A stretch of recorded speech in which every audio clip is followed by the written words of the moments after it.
दंडप्राण मायबाबा आपल्याला ह्या प्रकृतीमध्ये मायेनं 3 गुणानं बांधलेले काम क्रोध आणि लोभ.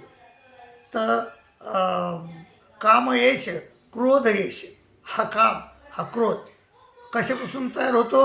रजोगुण समद्भव रजोगुणापासून उत्पन्न होतो. आणि हे काम क्रोध उत्पन्न झाले की कामामुळं अनेक लोकांचं नुकसान होतं आहे, माणसाचं नुकसान होतं आहे. जसं रावणाचं नुकसान झालं आणि जसं अनेक विषमित्रांची तप वाया गेलं तर कामामुळं गेलं. तर दुर्योधनाचं नष्ट झाला, दुर्योधन कामामुळं नष्ट झाला. असं हा काम फार वाईट आहे. त्यामुळं श्रीकृष्ण महाराज म्हणतात अर्जुना येऊन बुद्धे परमबुद्ध्वा संस्थभ्यात्मात्मना जय शत्रू महाभाव कामरूपम दुरासदम. ह्या कामाला ठार मारायचं आपल्याला सांगितलेलं आहे. त्यामुळं कामाला ठार मारा आणि सुखी व्हा. दंडोत प्रणाम.